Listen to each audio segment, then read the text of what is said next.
네, 문승욱 장관님, 이번에는 수요 관리하고 에너지 효율 쪽의 질의를 드릴 텐데요. 수요 반응 제도 잘 알고 계시죠?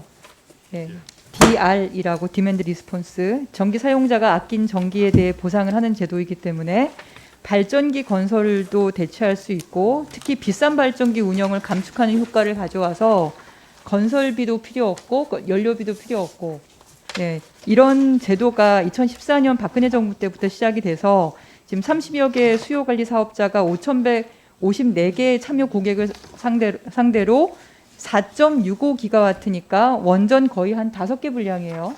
대용 용량은 한 3개 분량이고. 네, 그래서 이걸 가동을 해서 2014년 이후에 경제적 효과를 보니까 총 6년 동안 9,426억 원의 경제적 효과를 가져왔더라고요. 그러니까 건설을 하지, 발전소 건설하지 않고 전력을 생산하는 걸 대체하니까 그걸로 절감한 금액, 그리고 연료비가 들어가지 않으니까 그걸로 절감한 금액.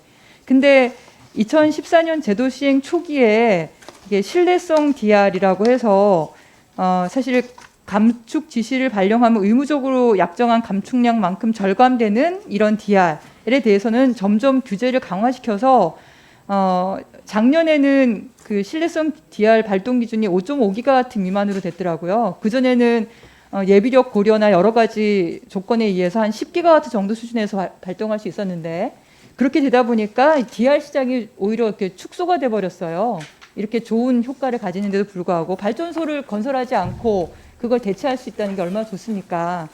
그래서 저는 이 DR 시장을 좀 키울 수 있는 방안을 좀 마련해 주셨으면 좋겠다 생각을 하고요. 특히나 신뢰성 DR은 2019년에는 2,128억 원, 2020년에는 1,992억 원으로 의무 감축을 안 하고도 그냥 이 돈을 용량 요금처럼 준 거잖아요. 그러면 의무 감축할 수 있는 기준을 더 완화시켜서 감축에 동참할 수 있도록 역할을 좀 해주시는 게 필요할 것 같습니다. 그래서 그리고 또 한편으로는 국민 DR도 지금 굉장히 많이 활성화되고 있는데, 피크 요금제 같은 차등 요금제가 시행이 돼야 되고, 제주도에 지금 개시별 요금제 도입되는 걸 보니까 너무 이렇게 넓어요. 그게 좀 시간이 피크 시간에 맞춰서 요금제가 마련이 돼야 되는데, 그 다음 슬라이드를 보시면 전혀 전력 수급하고 연관이 안 되는, 원래는 한 오전하고 저녁 시간대를 해야 되는데 밤 10시부터 아침 8시 이렇게 광범위하게 한다거나, 그걸 좀 개선하는 제도가 필요할 것 같고요. 남은 시간을 또 에스코 가지고 제가 말씀을 좀 드리고 싶은데, 에스코 사업 잘 아시죠?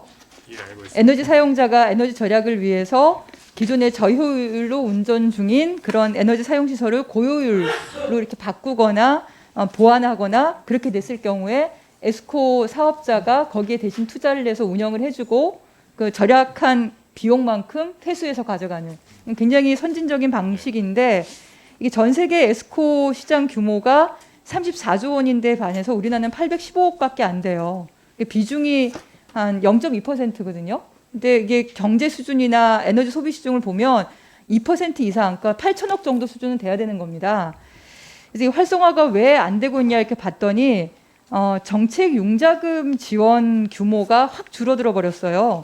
그러면서 등록 요건을 완화하니까 등록업체는 늘어나고, 이걸 융자를 받아서 사실 시설 투자를 한 다음에 회수를 해야 되는데 융자금이 없으니까.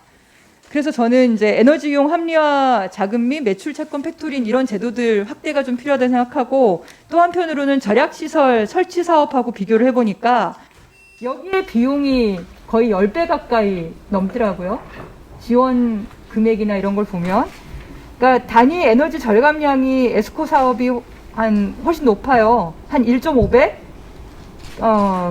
그리고 이산화탄소 절감량은 거의 2배 이상 높은 걸로 나오는데, 지원 건수나 지원액은 10배 이상 차이가 나는 겁니다. 지원 건수는 훨씬 더 많고요.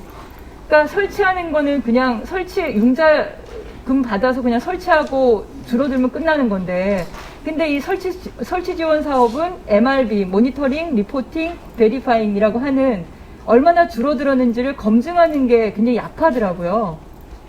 그리고 에스코 사업은 지금 보시는 것처럼 관련 사업을 하려면 굉장히 많은 서류를 제출을 해야 되고, 말씀드렸던 MRV, 그러니까 이 얼마나 줄였는지 그걸 증명을 해야 되는 거예요. 그러니까 굉장히 어려운데, 그냥 절약시설 설치 사업은 설치하면 그냥 끝나는 거예요.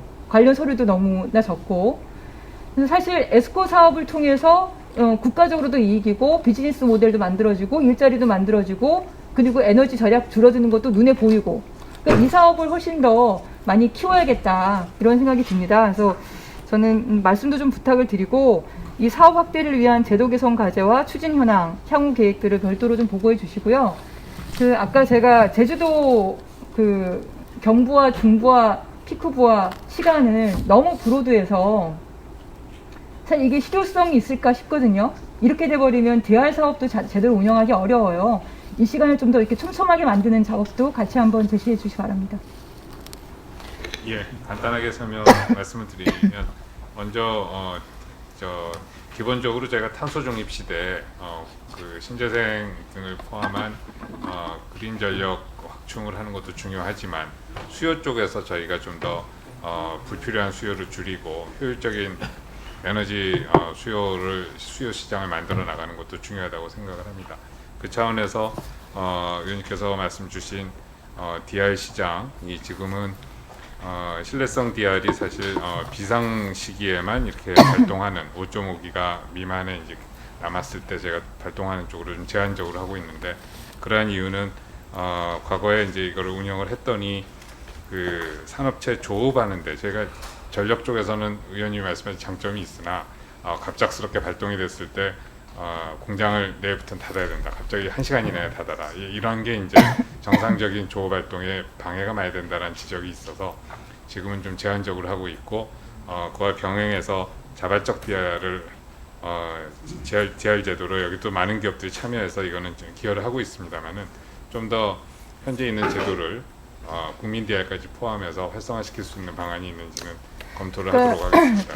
전력 수요 예측이 최소한 일주일 전에는 되지 않습니까? 언제 수요가 많이 올라가고 예비율이 떨어지는 거는. 근데 요새 한여름에 항상 피크 타임 같은 그러니까요. 때는 뭐 사실 작년 같은 경우는 거의 2달 가까이 비가 왔고 이거 다 예측하지 못했었거든요. 금년 여름도 상당히 더울 거라고 했으나 예상보다는 그렇게 많이 덥지 않았습니다. 그래서 이런 차이가 있기 때문에 네네. 그래서 이거를 훨씬 더 이제 그 예비력 수준을 높을 때 하게 되면 그만큼 할 수 있는 범위가 넓어지니까 거기 그 참여하는 기업들도 여러 가지 기회가 생길 것 같고, 그런 DR 사업에 참여하는 기업들도 더 늘어나게 되고 수요도 더 줄어들게 되는 거니까요. 이왕 지금 2천억씩 돈을 주고 있는 상황이잖아요. 그럼 그 돈을 그러면 안 받던가 그 돈을 받으면서 의무 감축에 참여하지 않는 걸로 가버리면 그 돈만 주고 끝나는 거잖아요. 그렇게 좀 아까운 측면이 있는데 저희가 그러니까 그래서 발전소를 짓는 것보다는 좀 그래도 그렇죠. 싸게 맥힌다 이렇게. 아니 그러니까요. 발전소를 짓는 것보다 훨씬 더 이게 효율적인 거니까 그 참여를 좀 더 촉진할 수 있는 그런 제도 개선을 하시는 게 필요할 것 같다. 지금 이 정도 가지고는 DR 업체가 30개 정도밖에 안 되잖아요. 사실 훨씬 더 많이 늘어날 수 있거든요. 그래서 제가 말씀드리는 건 신뢰성 DR에 대해서 좀 더 요건을 완화시켜서 더 관련 기업들이 늘어나게 하는 것과, 두 번째는 개시별 요금제 제주도부터 시작을 하시는데 그걸 더 촘촘하게 사실상 피크 요금제로 가셔야 되는 거거든요. 그래야지 피크를 깎으면 해당 시간에 필요한 발전소 양이 줄어드니까 국가적으로도 훨씬 더 도움이 되지 않습니까? 돈도 훨씬 절약되고. 네, 정리해 주시기 바랍니다. 네, 이상입니다. 예. 다음 김경만 의원님 질의해 주시기 바랍니다.